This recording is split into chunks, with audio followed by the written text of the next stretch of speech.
There are few more notorious names in English history, and few who are more mysterious or disputed. In the 5 centuries since her death, Anne Boleyn has been celebrated and damned.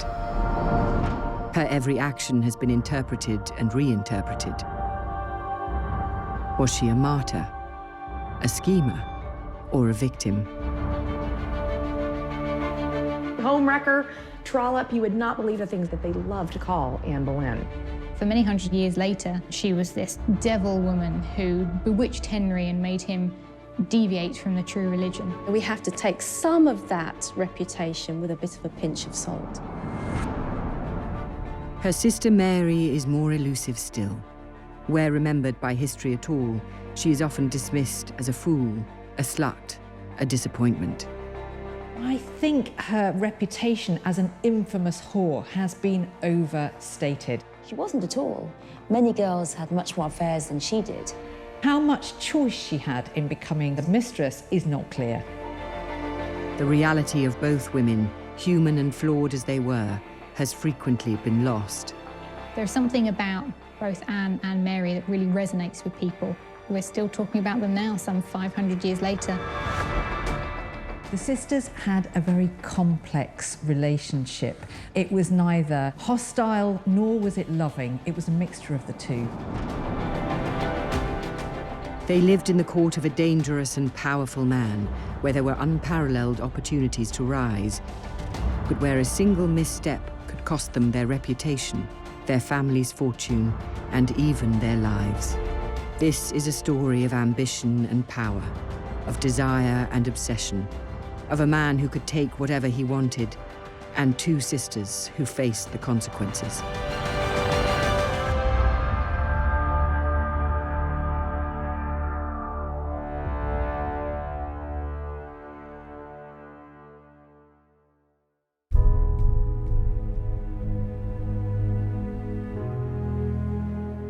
Notorious though the women may still be, remarkably little is known for certain about much of their lives. What they looked like is disputed. The most famous portrait of Anne Boleyn was not painted in her lifetime, and the only image we have of Mary is now thought to be of someone else, perhaps even Anne. Nor is it certain when exactly the sisters were born. Depressingly, it tended to be the births of male heirs that were well recorded. Girls were largely forgotten as a result. If they'd been from a royal family, then they would have had their births recorded. The Boleyns were important, but in the grand scheme of things, they were quite a modest, moderate family, and it just wasn't considered important to write down the birthplaces and dates of these 2 girls. Mary Boleyn is assumed to be the eldest because of various different pieces of evidence, none of which are absolutely conclusive. But probably the most compelling is that when her sister Anne was later granted a title, she's referred to simply as one of the daughters of Thomas Boleyn. If Anne had been the eldest, they would have said that in the grant. The sisters were both probably born at Blickling Hall near Norwich, a few years either side of 1500. But much of their adolescence was spent in Kent. Hever Castle was the Boleyn family country estate. It was inherited by Mary and Anne's father Thomas in 1505. Thomas Boleyn was an ambitious courtier and diplomat. A gifted linguist, he ensured an excellent education for all his children, including his daughters. If you had girls, you could just educate them to be wives, future mothers, so needlework, things like that, things that were considered useful for women. But if you were from a wealthier family, you'd teach them how to speak Latin, perhaps. Arithmetic would be important, so they would have had a good upbringing. It was evident from quite early on that Anne was the precocious one. She's often referred to as being a very forward child, very intelligent, so it's clear that of the 2 sisters, she enjoys the greater intellect. In around 1513, the adolescent Anne was sent to Europe. Her father had secured her a place at the court of the Archduchess Margaret of Austria. It was a coup for Anne and the Boleyns. The court was regarded as the foremost finishing school for young ladies in Europe. Going to Margaret of Austria's court, I can't begin to describe what a big deal this was. It's like if you were a stage mom and you have the opportunity to put one of your children in a Steven Spielberg movie. It's like giving her that opportunity. Margaret of Austria's court was known for being sort of quite flamboyant and artistic, and Margaret of Austria herself is supposed to have been a very kind and generous woman, and there is some evidence that she was actually very personally attached to Anne. She immediately took to Anne. She recognised a kindred spirit.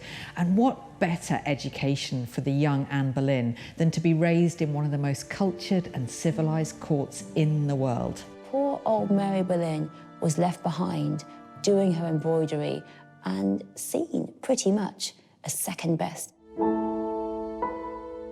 It would have been natural for Mary to resent her precocious younger sister. Mary's chance would come.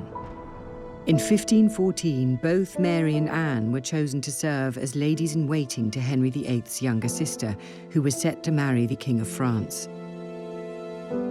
Anne, however, was still at Margaret of Austria's court, so Mary went alone. The marriage was not a success. Louis XII died less than 3 months after the wedding.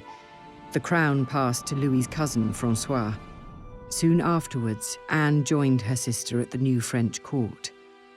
But the Boleyn girls would have very different experiences there.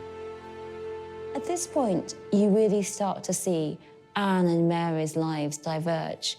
That Mary is the much more home-loving one. She doesn't really quite catch on to the quick, barbed intrigues of court life. That Anne just relishes the joust. She relishes the fight.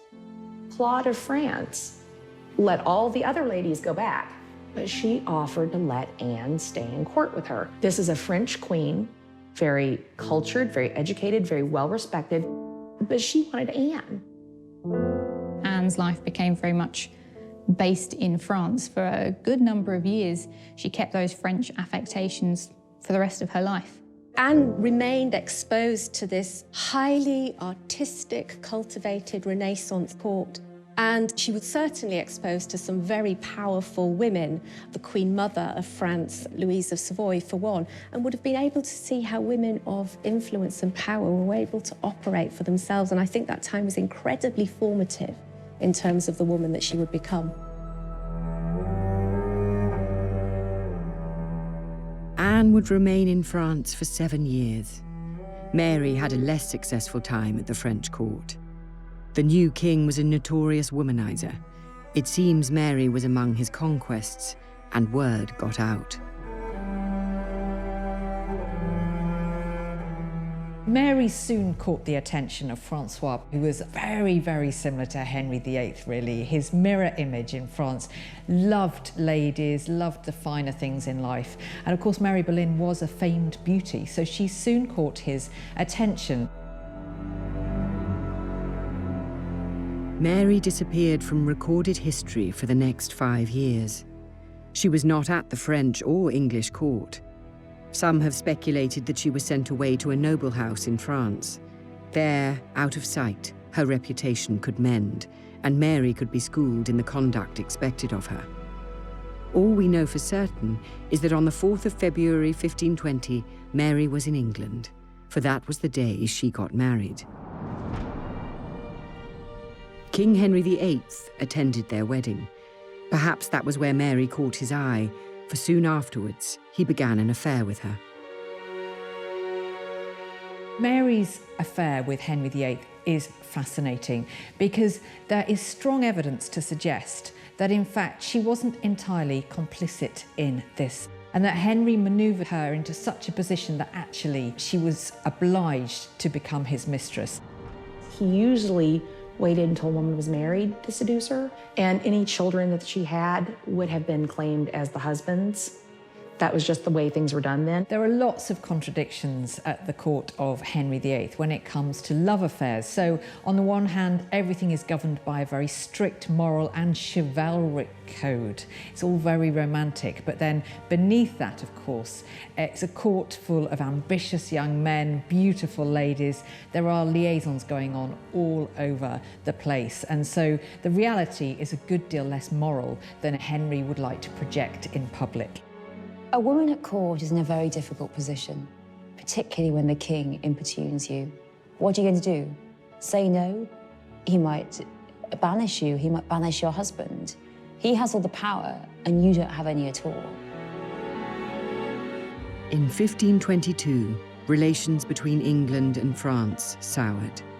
Anne was summoned home to King Henry's court. Once again, she soon outshone her older sister. Even while Mary was the king's mistress and possibly had a child by him, she was overlooked by most at court. Anne was the star. Anne stood out from other women in the English court because of that French influence, because of how long she'd spent there. She's had an excellent education in France and also with Margaret of Austria. Now it's her time to shine in England. There's always been people, male and female, who have what was called the 1920s it. There's just something about them that's extra charismatic. And Anne had that coming out of her pores. It is not known when Henry ended his affair with Mary. By 1526, however, it was certainly over, as he had found a new love. It was, of course, Anne Boleyn. In the 1520s, the lives of the Boleyn sisters revolved around Henry VIII. The elder, Mary, had a secret affair with the king and may even have borne him a child. In the middle of the decade, it was Anne who captured the king's desire. Her hold over him would last far longer and would have far greater consequences. The affair between Mary and Henry began to fizzle out. It was partly because he always lost interest in his affairs, and he found her accommodating and very sweet, but not particularly interesting enough to catch him. The popular misconception about Henry VIII and Anne Boleyn is that it was love at first sight. In fact, it takes Henry about 4 years to notice her. So it's in around 1526 that Anne seems to have finally caught the king's attention, and he makes a declaration of love for her. He makes no secret of her. Once he's fallen for Anne, then he falls big style. He is absolutely obsessed with her. It could have been a week between him getting rid of one sister and moving on to the next. There could have been that crossover, could have been a couple of months. It would be tempting to think there was at least a little bit of crossover, because the more time he spends with Mary, the more likely Anne Boleyn is to be nearby.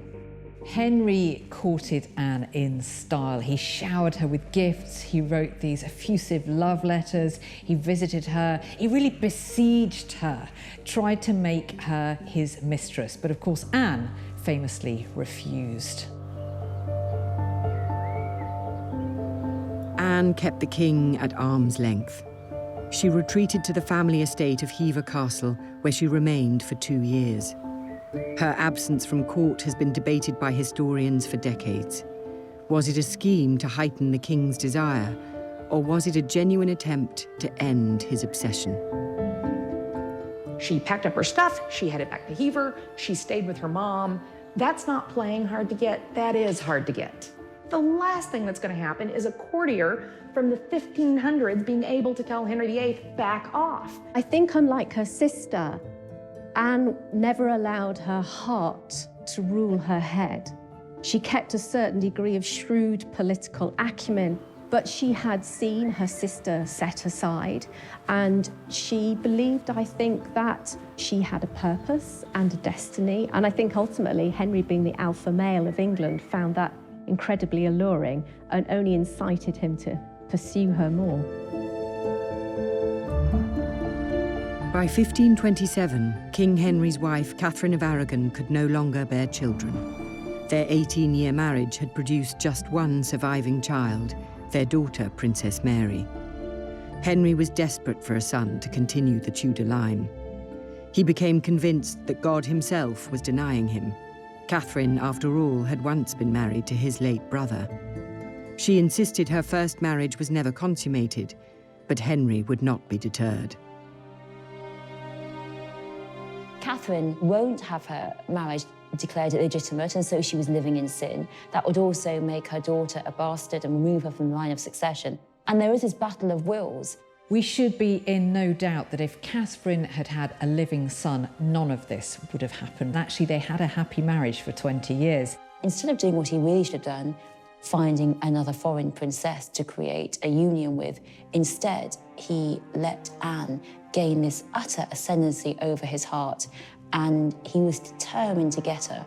The thing is, once he was getting a divorce and he made it clear he wanted to marry her, there was no one else in that kingdom she could marry. There was no one that was going to risk his wrath to marry her. So her options were to become a nun or marry him. Securing an annulment would not be easy. Henry entrusted the matter to his chief minister, Cardinal Thomas Wolsey. Over the next 5 years, lawyers and churchmen across Europe would grapple with the matter. As they did, the Boleyns grew more and more powerful. Of course, to a family, a daughter's virtue is the most important thing. But if they think they can push their daughter in the way of the king and get some kind of power, influence, position, lands out of it, then they will. And so the Boleyns saw that they could get power out of Anne. They could use Anne as a conduit to the king. But sickness nearly derailed everything.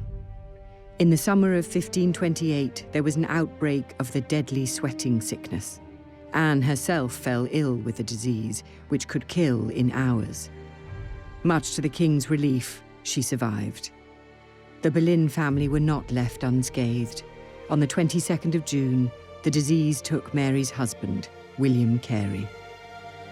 She was left with 2 young children to care for, and it's clear that she was, if not destitute, poor. And she was on the fringe, really, of her family. It was thanks to Anne's intervention, in fact, that Mary was granted an annuity of £100. Anne also took over the ward of her young son, Henry Carey. So that meant that, of course, Henry was no longer a financial burden upon Mary, and clearly Anne was there to step in and help out her sister. And there does seem to have been some bond of affection, sisterly affection between them, certainly at that time, although that would change. The widowed Mary left court and returned to Hever Castle. Once again, she disappeared from recorded history for several years. Anne and the rest of her family had greater concerns. Little progress was being made in the annulment between Henry and Catherine. Henry, being Henry, assumed that he would be able to get that dispensation from the Pope in Rome quite quickly, within a matter of months. However, of course, that didn't happen. He was not prepared for this. Anne wasn't prepared for this. No one was prepared for how hard it would be. Henry's in this impossible position. Catherine won't go. She won't retire. She won't say her marriage was consummated with Arthur. The Pope is backing her up. So is the Holy Roman Emperor. There doesn't seem to be any way of doing it, but he has to do it. Rumours of the king's affair with Mary Boleyn were also spreading. They exposed the hypocrisy of Henry's case. For if Catherine's relationship with his brother made their marriage incestuous, then surely Henry's affair with Mary ruled out any connection to Anne. The ongoing failure to secure the annulment infuriated the king. He searched for somebody to blame. Wolsey, of course, was an extremely powerful man at court for many years, the right-hand man of the king. He played an important part in trying to get the annulment of Henry's marriage from Catherine. However, he failed repeatedly, and I think Anne began to blame him for not pursuing the annulment as vigorously as she thought he might. That was strike one for the cardinal. The second part was that he started to negotiate with Europe, and it was widely agreed that if Henry cast Anne aside, it would be much easier to negotiate. When Anne found out, she was horribly offended. She was absolutely furious, and she refused to have anything to do with Wolsey. And she essentially said to Henry, you know, you have to sort this out. She wouldn't stand for it. Wolsey was a brilliant statesman, very shrewd, but he miscalculated. He thought Anne was just another of Henry's short-lived love interests and that she would soon be out of court. Of course, that was a grave miscalculation, and he paid the price. Wolsey was banished from London. He was accused of treason and ordered to return only to face the charges. He died on the journey. With Wolsey dead, Anne grew more powerful, and she gained a new ally in the figure of Thomas Cromwell. He shared Anne's sympathies for reforming the church and, with her support, soon had the king's ear. He tried a different approach to Wolsey, and King Henry would be declared supreme head of the English church. Nobody would then be able to deny him. Anne's years of waiting were nearly over. In 1531, Henry dismissed his wife from court. He would never see her again. Anne was queen in all but name. Early in 1533, Henry and Anne were finally married.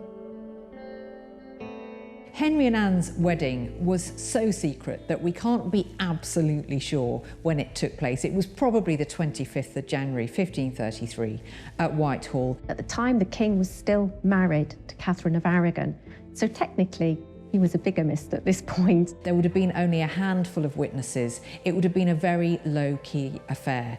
And in the end, it was rushed through, and for good reason, because Anne was already pregnant. Henry had banished his wife of 2 decades. He had broken with the Roman Catholic Church, and he had enraged half the country. All for Anne. All for the son she would give him. It was Anne's greatest triumph. Her family were the most influential in the land. Even Mary, still secluded at Hever Castle, would rise alongside her sister. Victory seemed total. But this Boleyn supremacy would prove short-lived.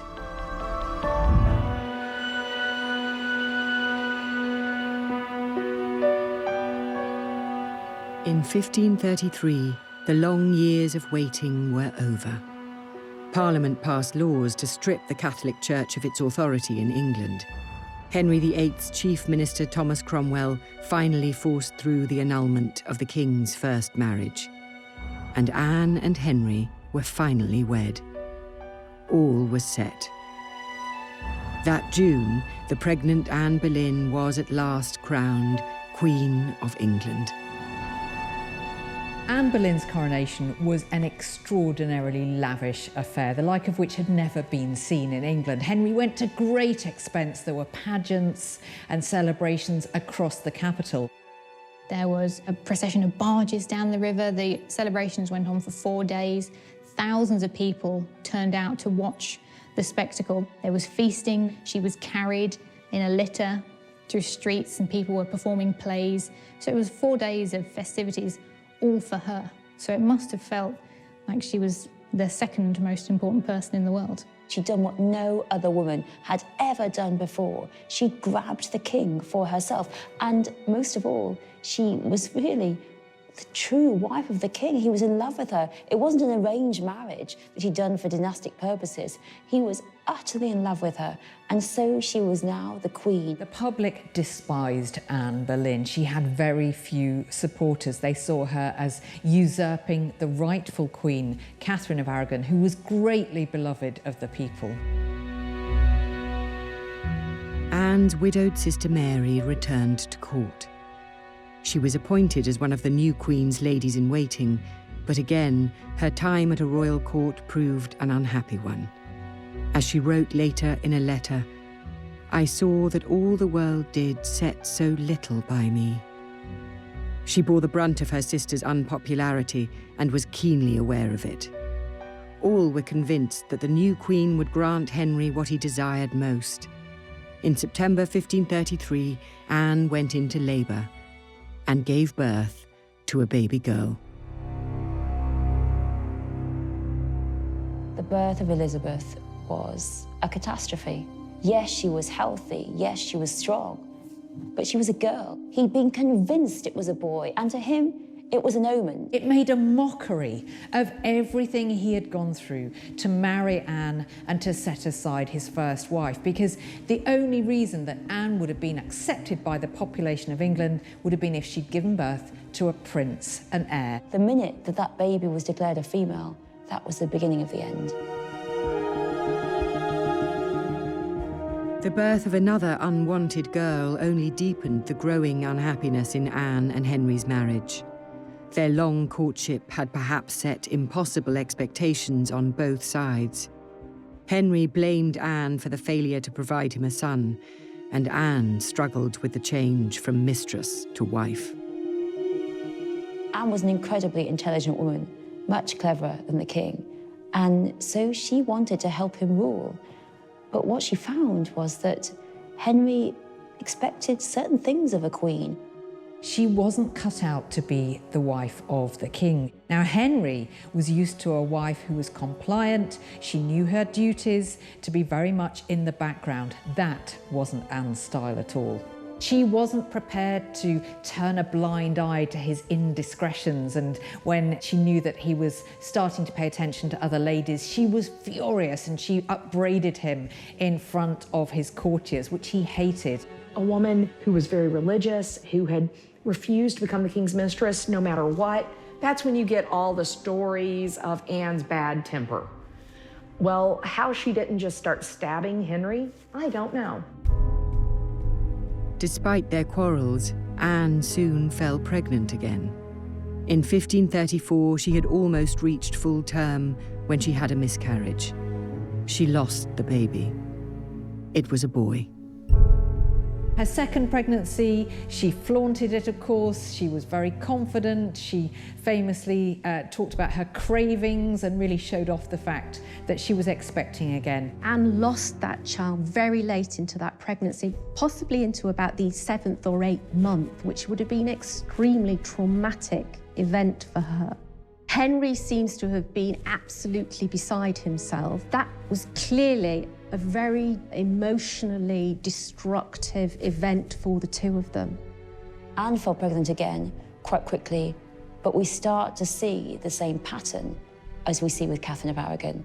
Failed pregnancies, miscarriages, simply pregnancies that will not go to term. And every time pregnancy fails, Henry loves Anne a little less. Anne had lost a child and was losing Henry. The sadness and anger she felt were heightened by the actions of her sister. In the late summer of 1534, just weeks after Anne's miscarriage, Mary reappeared at court. She was clearly pregnant. In secret, Mary had remarried.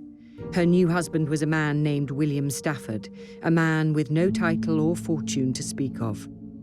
Something shocking and incomprehensible had happened. Mary had married for love.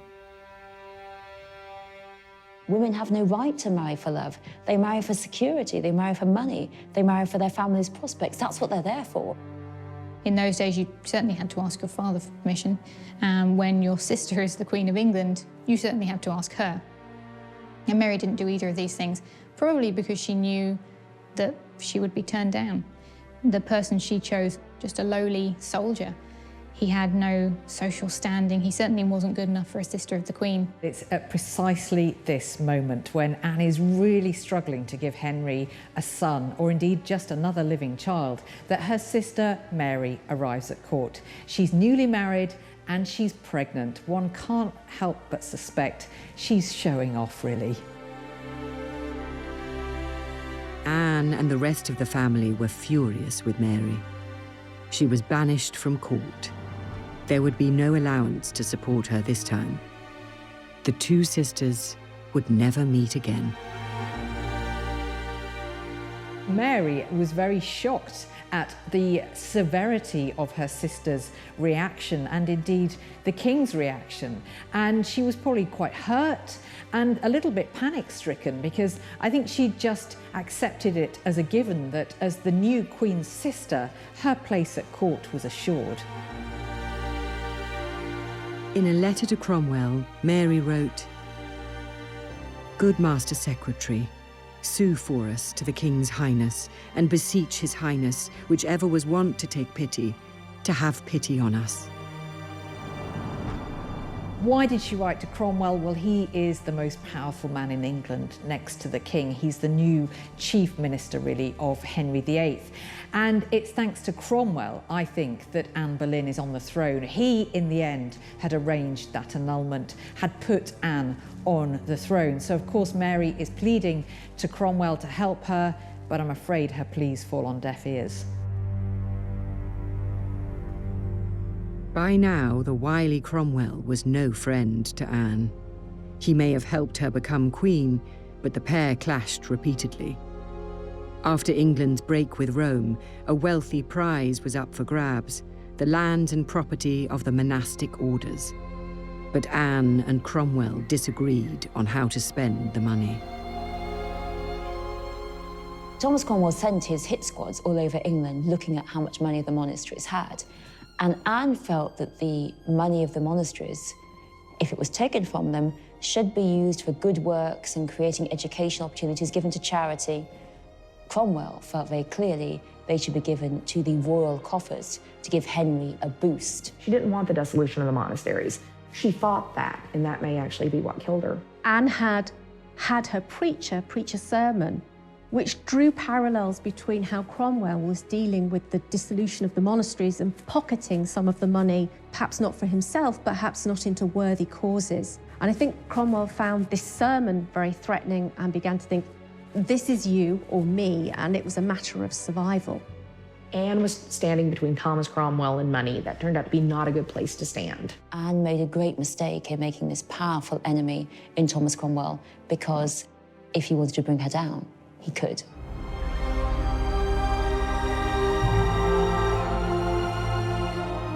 It was Cromwell who would engineer Anne's fall.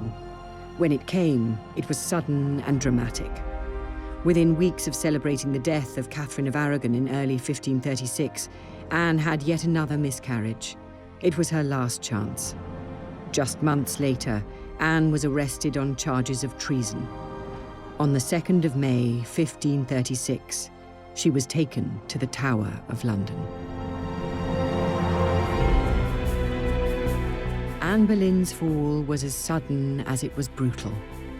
Henry VIII had pursued her obsessively for nearly a decade. Now, just 3 years after becoming queen, Anne faced trial and execution. Anne was now in an incredibly vulnerable position. Henry clearly was losing interest in Anne. He'd also lost faith in her, I think. So she hadn't delivered the son that he desired. His eyes had fallen upon a new lady at court, Jane Seymour. Jane Seymour was the opposite of Anne. She was sweet, she was gentle, she was retiring, and Henry became obsessed by the fact that he must marry Jane and have a son with her. There was one man who had the power and cunning to dispatch a queen. After all, he had done it once already. I think most historians now agree that Thomas Cromwell really was the person who thought up and conspired the plot against Anne. Now, Thomas Cromwell knows an annulment won't work this time round. He has to get rid of Anne permanently, and so he devises this gossip. He managed to secure confessions of ladies of Anne's chamber who placed accusations towards the Queen about her impropriety with other gentlemen of the King's chamber. Anne was accused of adultery with not just one, but 5 men, including her own brother George. Now, it's no coincidence that every single one of those 5 men were enemies of Thomas Cromwell. He's killing 2 birds with the same stone. By claiming incest, it made Henry look less bad. If she had just committed adultery with one man, maybe it was because Henry was failing her. But if she was so lascivious and disgusting that she would sleep even with her brother, well, that's clearly not Henry's fault. That's clearly something wrong with her. So he went to Henry, whispered his little poison in Henry's ear, and then Henry became, as far as anybody can tell, sincerely convinced that Anne Boleyn must have been sleeping with 100 men. When she would have had time to do this while surrounded by a billion other people and not even sleeping alone in the same room? Magic, I assume. For the crimes of adultery, incest, and treason, there could be only one punishment. Anne was arrested on the 2nd of May. 5 men, including Anne's brother George, joined her in the Tower of London.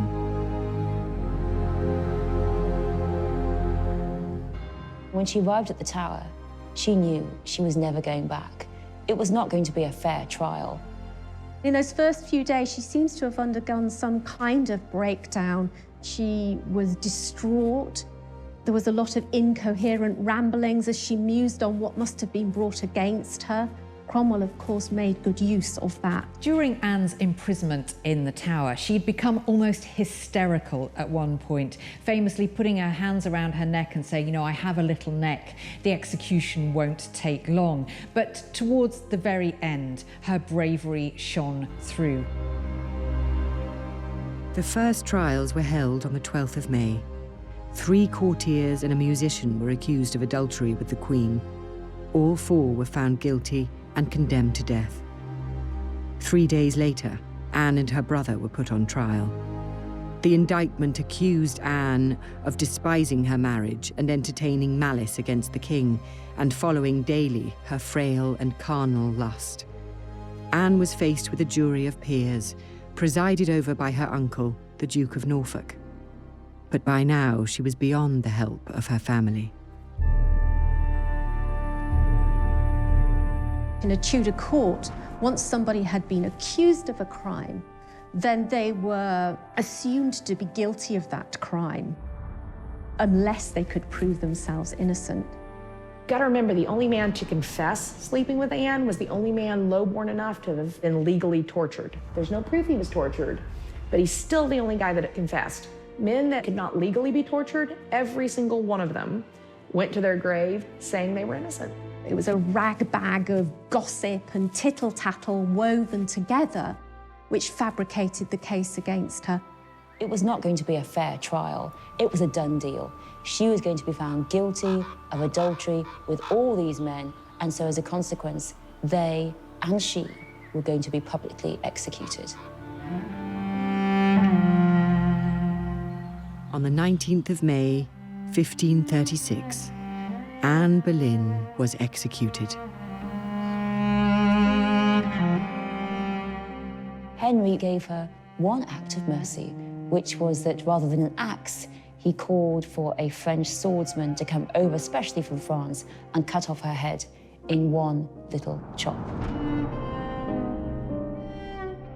Beheading by the sword was much swifter, much cleaner than by the axe. So it was one last favour that Henry showed towards Anne. Then she knelt in the straw, arranged her skirts behind her. And it is said at some point that she turned briefly to the swordsman, and at that point he called out for the boy to get the sword from beneath the straw.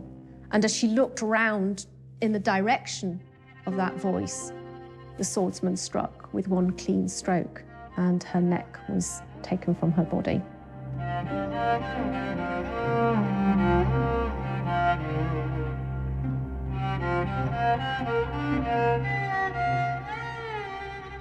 Only days before the execution, Henry had his marriage to Anne annulled by the Archbishop of Canterbury. Anne's daughter Elizabeth was declared illegitimate. He was making absolutely sure of it. It wasn't enough to have her executed for adultery. He had to have the marriage dissolved too. He needed to clear the path to any offspring that he would have with Jane Seymour. He did so according to the fact that he had had previous relationships with Anne's sister Mary. This brought the 3 of them into the first degree of affinity, which was against kind of moral and church law, and meant that any union which Anne and Henry had entered into could not be a valid one, and that was grounds to declare the marriage null and void. After her execution, Anne was buried in the chapel of the Tower of London. Henry married Jane Seymour just 11 days later. She, at last, would give him the son he had so longed for. Edward was born the following October. Jane died soon after the birth, and despite marrying 3 more times, Henry would have no more children. He died in 1547. Anne's sister Mary lived in obscurity for the rest of her life. There is no proof Mary ever reconciled with what was left of her family. After her father died in 1539, Mary inherited the Boleyn estate and became a wealthy woman. We don't even know if she was in London or in court. There is no record of what she thought about the demise of her sister or her brother, unfortunately. Her family had been publicly shamed and the terrible aspersions had been cast on them. It was very clear to her that there would be no place for her in the future of court, in the future of aristocratic life in Britain. She goes into obscurity. We don't know much about her life thereafter, and that may have been deliberate. She knew when to keep a low profile. Mary has often been seen as rather lacking in intelligence, the stupidest Boleyn. But even though the Boleyns were disgraced and suffered a lot, and both her brother and sister were executed, she stayed out of it and was not dragged into the case or the trial or the execution. So perhaps in the end, she's rather cleverer than we gave her credit for. Mary died on the 19th of July, 1543. Her resting place, as with so many details of Mary's life, is unknown. She died of natural causes in a loving marriage and fine home, which is more than can be said for her sister. Anne and Mary's offspring would shape British history for centuries. Mary's children became knights and courtiers, and one of her descendants now sits on the throne of England.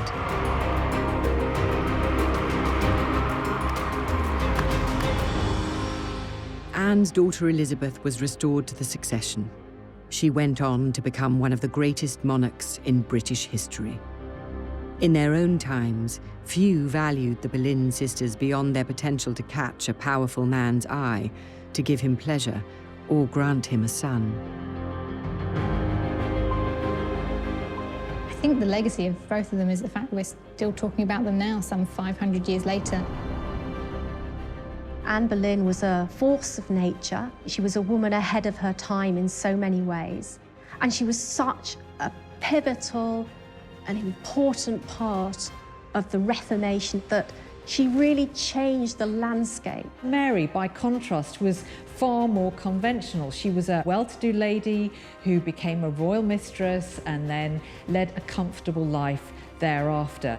It is a crying shame that both of those women are still slut-shamed for things that were beyond their control. So I think their legacy is tarnished, and it shouldn't be. Their legacy should be that they were strong. They did the best they could with what they had, and then they were punished for being too good at it. They have a legacy of their own, in their actions and identities as individuals, as women, as sisters.